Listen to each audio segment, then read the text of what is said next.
Bienvenue dans cette série de programmes dont le thème est le défi de la croix. J'ai avec moi le pasteur Mickey Hardy pour continuer ce programme. Et bienvenue Mickey. Merci Fabien. Dans notre introduction, on avait vu comment la vie chrétienne reliée à la croix, cette croix touche beaucoup de domaines dans la marche chrétienne. Et donc, on va commencer à parler au niveau du salut, par exemple. Le salut, quelle est cette relation avec la croix? Parce qu'on sait que le salut commence à la croix, n'est-ce pas? Mais est-ce que c'est juste simplement prendre une décision, recevoir Jésus dans son cœur et puis on est sauvé? Mais où est la croix dans cette marche? Comment tu vois ça? Écoute, premièrement, si nous regardons l'épître de Paul aux Éphésiens, oui, nous réalisons que nous avons été sauvés par la grâce, oui, au moyen de la foi. Donc c'est une grâce d'être sauvé, de pouvoir devenir un enfant de Dieu. Oui. C'est extraordinaire. Mais le fait demeure que nous ne pouvons pas éviter la croix pour le salut des hommes. Ça commence là. C'est bien clair que la mort de Jésus-Christ sur la croix est la clé pour le salut des hommes. Ça, c'est clair. Et donc, qu'est-ce qui se passe quand quelqu'un est sauvé? Je crois que quand nous entendons l'Évangile, nous ressentons le cœur de Dieu envers nous, parce que quand on parle de la croix, on parle de Jésus, on parle du Fils de Dieu, on parle de la meilleure chose que Dieu avait. Dieu n'a pas hésité à envoyer son Fils unique à mourir pour nous sur cette croix. Et ça, c'est la grande preuve de l'amour de Dieu envers les hommes. La Bible me dit que lorsque nous étions encore pécheurs, Christ est mort pour nous. Tu réalises un peu l'amour de Dieu pour sauver l'homme de ses péchés et pour lui donner le salut, la vie éternelle. Nous étions tous morts dans nos péchés. Une mort spirituelle. Aveuglés, ignorants. Une mort spirituelle, séparée de Dieu. Ténèbres, Et Dieu a voulu réconcilier le monde avec lui en envoyant Jésus-Christ mourir sur cette croix. Et donc, cet amour de Dieu, c'est la preuve. Allons dire, c'est la manifestation de la croix de Jésus.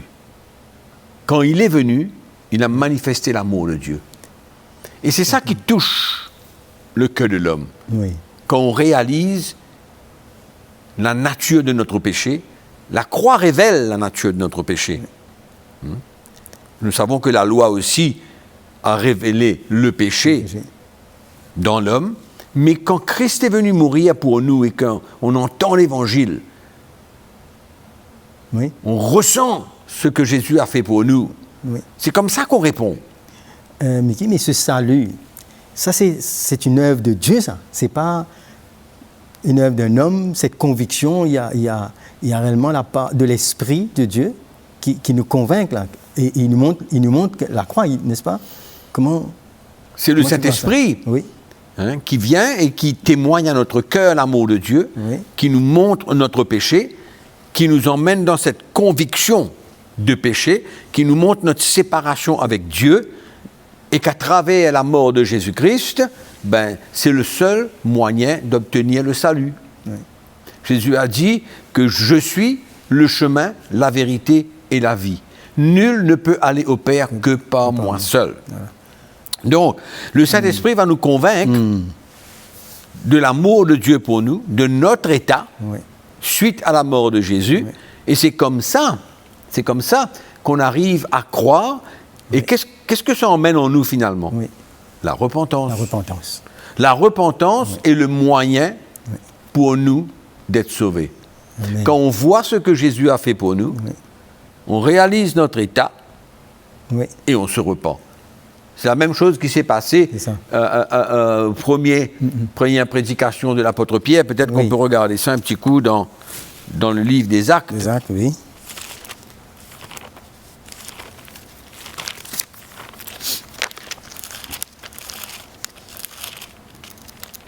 Actes chapitre 2. Verset 37 nous dit, après avoir entendu ce discours, ils eurent le cœur vivement touché. Vivement touché. Et qu'est-ce que Pierre prêchait? Il prêchait la mort de Jésus, il prêchait la résurrection de Jésus-Christ, il parlait pourquoi Christ était venu mourir, et à ce moment-là, tous ces Juifs qui étaient là, qui écoutaient, furent vivement touchés. Dans le cœur, ils ont dit, frère, qu'est-ce que nous avons besoin de faire? Ils ont demandé, que devons-nous faire? Que devons-nous faire? Il y avait une telle conviction qu'ils ressentaient l'amour de Dieu, ils avaient compris que Jésus était venu mourir pour eux. Et c'est là que Pierre leur dit, repentez-vous.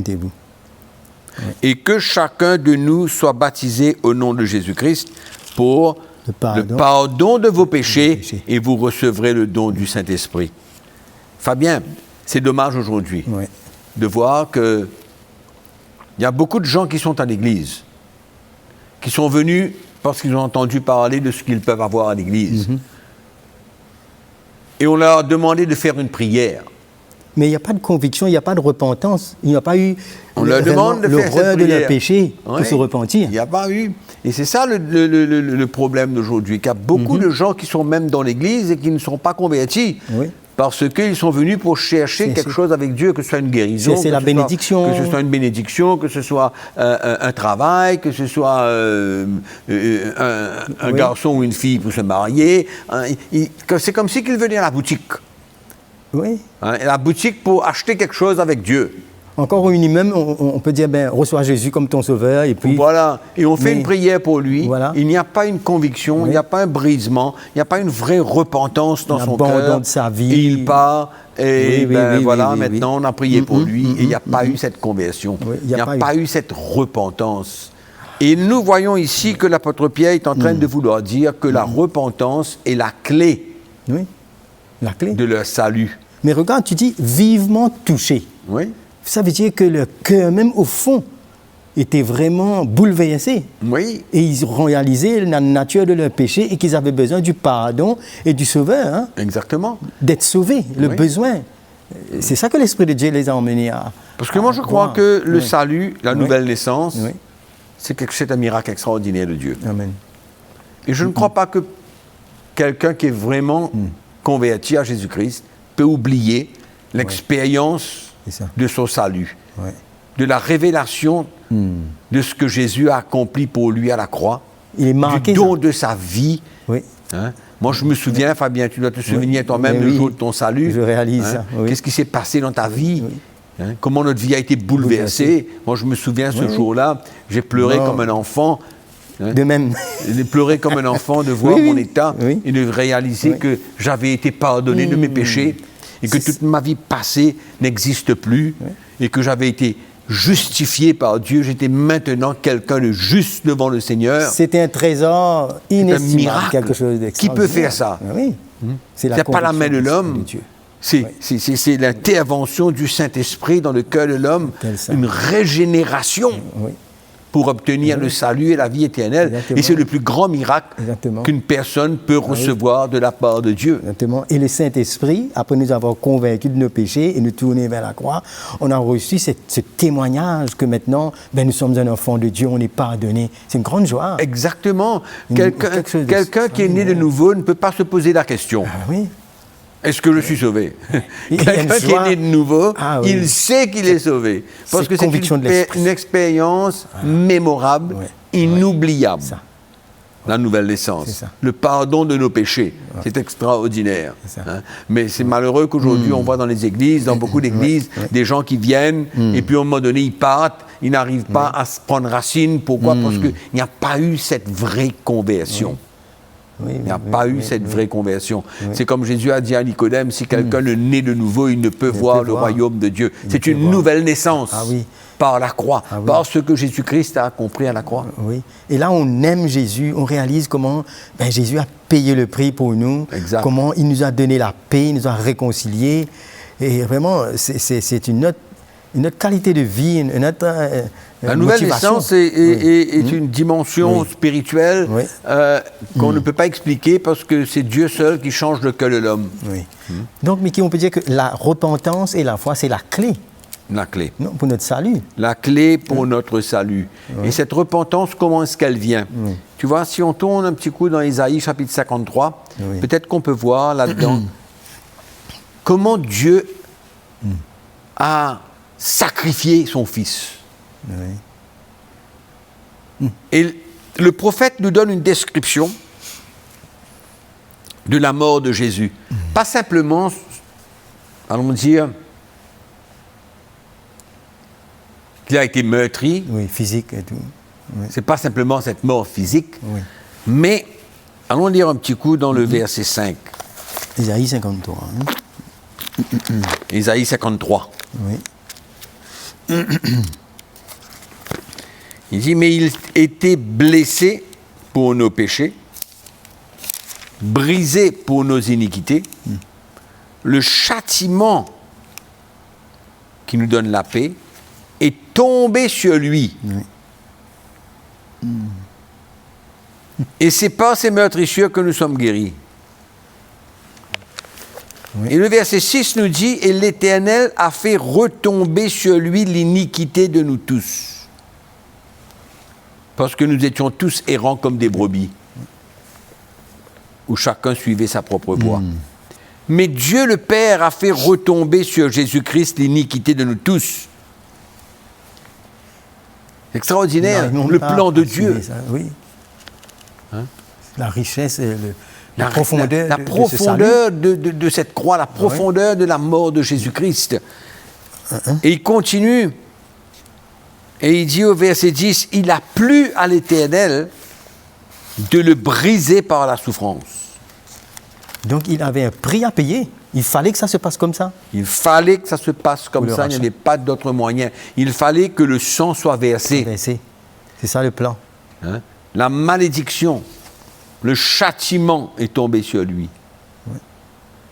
Il a été fait malédiction pour nous. Tu réalises? La loi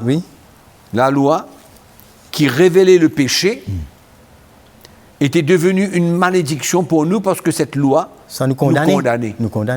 Elle nous condamnait à mourir spirituellement parce qu'on n'arrivait pas, personne, à plaire à Dieu. Oui. Et malgré nos bonnes œuvres, toutes nos bonnes intentions, et rien ne pourrait satisfaire la justice de Dieu.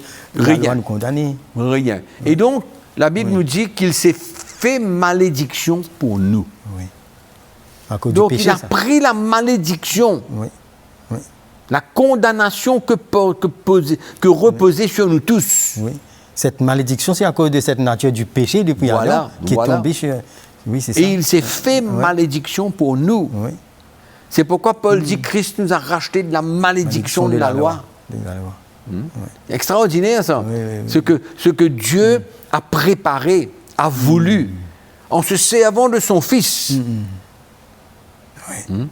Afin que nous puissions nous réconcilier avec lui, afin que tous ceux qui croient en lui et qui se repentent puissent obtenir le salut et la vie éternelle.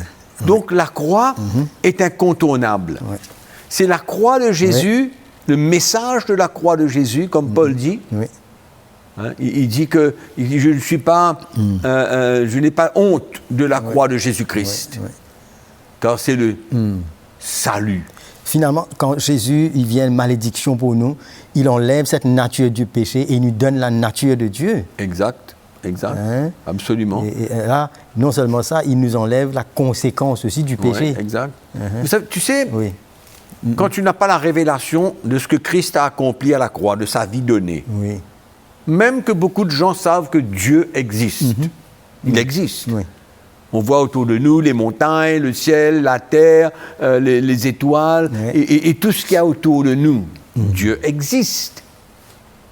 Et combien de gens ne croient pas en l'amour de Dieu parce qu'ils ont subi des malédictions, ils ont subi des drames. Moi, je connais quelqu'un, beaucoup de gens, qui, bien parce que leur fils ou leur enfant est mort, ils en veulent à Dieu. Oui, mais qu'est-ce que je veux dire? C'est que quand Dieu a donné son Fils et que Christ est mort, c'est à ce moment-là qu'on peut comprendre l'amour de Dieu. Il a tout donné. Ça dépasse notre compréhension. L'amour de Dieu. C'est pourquoi quand la révélation de la croix vient dans notre cœur, et tout ce qu'on vient de lire dans Isaïe 53, que Dieu a permis, le chemin que Jésus a pris, et que toute malédiction est tombée sur lui. Même l'homme qui a perdu, qui a eu des problèmes dans le passé, quand il ressent l'amour de Dieu, c'est ça la preuve de l'amour de Dieu. Oui. Au fait, Jésus. Alors, qu'est-ce qui se passe avec l'homme qui est dans cet état? Ben, il se repent. Il se repent, il donne sa vie à Jésus, il ressent l'amour de Dieu pour lui, parce que la Bible nous dit que c'est Dieu qui nous a aimés le premier. C'est pas nous qui l'avons aimé en premier, c'est lui qui nous a aimés. Et la croix est la manifestation de son amour à travers Jésus. Alléluia. Donc, il n'y a pas de salut en dehors de la croix. Et c'est ça que le Saint-Esprit nous révèle, ça, cet amour. Il nous révèle le prix que Jésus a payé. Il nous révèle Jésus. Ce que nous n'avons pas pu voir avant. Mais lors du salut, le Seigneur nous fait la grâce. C'est un don, ça. Il nous accorde le don de nous repentir et de le connaître. C'est une conviction que le Saint-Esprit emmène dans notre cœur. Et qui nous emmène à nous repentir. À briser notre cœur devant le Seigneur. Quand on voit ce qu'il a fait. Et à le voir notre état. Notre état spirituel, mort, séparé de Dieu, loin de Dieu. C'est ça. Et par contre, combien de gens aujourd'hui croient qu'ils sont les enfants de Dieu? Tout le monde est enfant de Dieu. Mais la Bible nous dit que pour devenir un enfant de Dieu, comme tu as dit tout à l'heure, il faut que le Saint-Esprit nous témoigne que nous sommes un enfant de Dieu. Et il va nous témoigner cela quand nous avons passé par la nouvelle naissance, quand nous avons passé par la repentance. À ce moment-là, en ayant la vie éternelle en nous, le Saint-Esprit alors nous témoigne que nous sommes des enfants de Dieu. C'est comme Jean. Jean nous parle dans son premier chapitre. Il nous dit... Mais à vous, à tous ceux qui l'ont reçu, à ceux qui croient en son nom, elle a donné le pouvoir de devenir enfants de Dieu, lesquels sont nés, non du sang, ni de la volonté de la chair, ni de la volonté de l'homme, mais de Dieu. Donc c'est une nouvelle naissance dans la lumière de la croix qui révèle la grandeur de l'amour de Dieu pour les hommes. Un est mort pour tous, afin que tous ceux qui croient peuvent être sauvés. Et là, la question du péché est réglée sur cette croix. Réglée. Absolument réglée. Il n'y a plus de condamnation maintenant. Il n'y a plus de condamnation parce que notre repentance a tout effacé. Notre passé n'existe plus. Ce qui veut dire que maintenant, quand on comprend la croix, le prix que Jésus a payé, mais maintenant, ça emmène un changement de vie, un autre style. On ne peut plus vivre dans le péché, on ne peut plus vivre selon cette ancienne nature maintenant. Notre ancienne nature, la chair de l'homme va le pousser au péché. Mais dans le cœur de l'homme, il y a une conviction. Le chrétien a une conviction que sa marche avec Dieu est une marche de sainteté. Et maintenant, il a besoin de prendre sa croix, lui aussi, dans ces moments-là. Tu vois. Mais il ne faut pas oublier, qu'il n'y a pas de salut en dehors de la croix. Bien que nous savons que Dieu peut se révéler à n'importe qui, dans sa chambre, lui parler directement, et de le faire ressentir qu'il l'aime, et par un moyen quelconque, l'emmener cette personne au salut. Tu vois? Donc, mais la croix est le chemin. Le plan de Dieu, ça. Le plan de Dieu. La croix est le chemin de Dieu pour le salut des hommes. En général, c'est ce que nous voyons. Mais Dieu, dans sa souveraineté, il est capable de sauver quelqu'un de n'importe quelle manière, il est capable de sauver quelqu'un. Mais allons dire que la croix de Jésus est le chemin pour la vie éternelle et pour le salut des hommes. Je voulais dire aussi comment, mais cette croix, c'est là où la justice de Dieu peut être satisfaite, parce que Dieu ne tolère pas le péché et il punit le péché. Le péché, le salaire du péché, c'est la mort. C'est la mort, oui. Mais la justice de Dieu est satisfaite sur cette croix en Jésus. Oui, bien sûr. C'est là. Absolument. C'était le seul moyen. Il n'y avait pas d'autre moyen. Nous avons été réconciliés avec Dieu. Nous avons la paix avec Dieu maintenant. Pourquoi? Parce que nos péchés ont été pardonnés. Oui. Parce que dans la repentance, il y a le pardon. Voilà. Oui. Quand tu te repens, quand je me repens de mes péchés et que je vois ce que Jésus a accompli pour moi, la repentance emmène le pardon de Dieu pour tout ce que j'ai pu accomplir dans le passé. Exactement.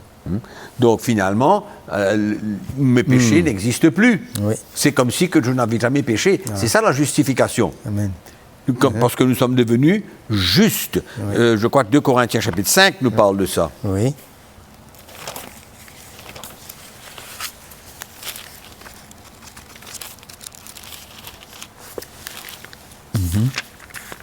« 2 Corinthiens chapitre 5 nous dit au verset 21, celui qui n'a point connu le péché, il l'a fait devenir péché pour nous, afin que nous devenions en lui justice de Dieu. » Amen. Oui. Donc, le salut, c'est la justification de l'homme. C'est une expérience où l'homme qui s'est repenti, il reçoit la justification. Oui. En d'autres mots, ça veut dire quoi? Il est vu par Dieu comme étant un homme juste. Par la foi. À cause de ce que Jésus a fait. Le salut par la foi, par la grâce, au moyen de la foi. Il faut la foi. Et cette foi, quand la croix est révélée, et on voit le cadeau de Dieu à travers Jésus pour nous, Dieu encore fait un pas de plus dans notre vie, et il nous donne la foi pour croire. C'est lui qui Et c'est cette foi qui nous justifie. Amen. Qui nous emmène à obtenir la justification. Parce que le sacrifice de la croix, c'est un sacrifice parfait. Dieu n'attend que nous acceptions cela. Oui. C'est ça. Nous l'acceptons et nous recevons le pardon de nos péchés. Et donc, c'est ça le salut. C'est pourquoi on ne peut pas oublier ça. Le poids que reposait sur nous, le poids de nos péchés, le fardeau de nos péchés, la condamnation de notre péché. Qui reposait sur nous.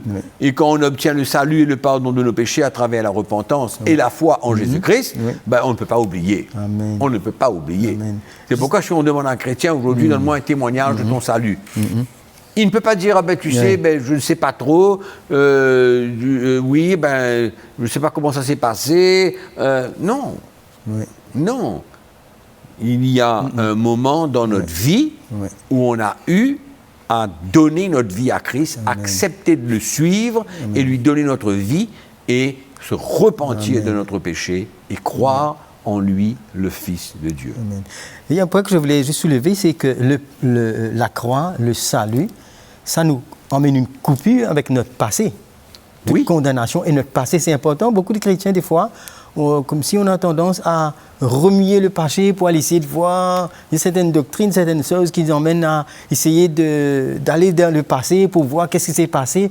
Mais on voit que la croix nous sépare totalement de notre passé. Absolument. Il y a une justification complète. La justification est justification. Elle n'est pas à moitié, elle n'est pas au quart, ni aux trois quarts. Exactement. Nous sommes justifiés, rendus justes devant Dieu, comme si que nous n'avions jamais péché. Mais comment est-ce qu'on peut retourner en arrière quand le fait que la justification veut simplement dire que le péché n'existe plus pour nous, notre passé n'existe plus, et Dieu nous regarde comme ça. Amen. Juste devant lui. Amen. En d'autres mots, il n'y a plus rien qui nous sépare de Dieu aujourd'hui.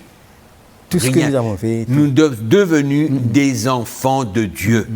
Oui. Nous avons dit tout à l'heure que le Saint-Esprit témoigne à notre cœur que nous sommes des enfants de Dieu. Alléluia. On ne peut pas ajouter. Ce salut est complet. Oui. Hein? Et donc, il n'y a rien qu'on puisse faire pour ajouter à cela dans le passé. C'est fini. Hein?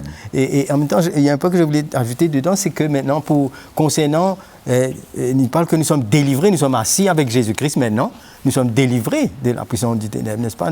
Comment tu vois ça? Ce côté où les chrétiens, des fois, cherchent à essayer de retourner dans le passé, mais dans ce salut, on devient libre, non? Oui, on ne peut pas. Hein? Le salut est complet. Oui. D'accord?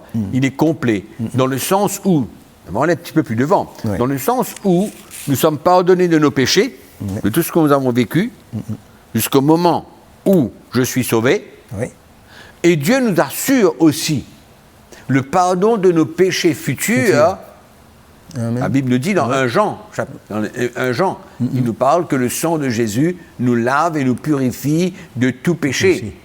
Parce que le chrétien, ça ne veut pas dire qu'il est parfait parce qu'il a été sauvé. Il va tomber, il va chuter, il va faillir par des actions, des pensées, des paroles, des agissements. D'accord ? Mais quand il vient encore à la repentance, qu'est-ce qui se passe ? Dieu nous pardonne encore. Tu vois? Donc, c'est pourquoi le salut, ça englobe notre vie entière. Mais c'est le début d'une marche chrétienne. D'accord. Le début d'une marche chrétienne. Mais c'est merveilleux. Le salut, c'est exceptionnel. C'est le plus grand miracle que Dieu puisse faire dans la vie de quelqu'un. Alléluia. De le retirer de sous le pouvoir des ténèbres et du diable et de le transporter dans son royaume. Il y a un transfert. Il n'y a pas de demi-mesure. Il n'y a pas. Et la croix est la clé pour le salut de l'homme. Exactement. Ce que Jésus a accompli à la croix. S'il n'y a pas de croix, il n'y a pas de salut. S'il n'y a pas de croix, bien sûr qu'il n'y a pas de résurrection. Et s'il n'y a pas de résurrection, la Bible nous dit que notre foi est vaine. Oui. Donc, il ne faut pas essayer d'aller plus profondément que ça. Parce que c'est aussi simple de comprendre cette chose-là. Donc le salut, c'est quelque chose d'extraordinaire. C'est pourquoi on doit remercier le Seigneur tous les jours pour le salut qu'il nous a donné. Amen. Mickey, vraiment, ça réjouit notre cœur et c'est un défi réellement. Hein, comme on dit, le défi de la croix, de revenir sur tous ces aspects de la vie chrétienne qui nous relient à cette croix. Et on va bien sûr continuer dans notre prochaine émission à parler de tous ces domaines de notre vie chrétienne. Merci Mickey.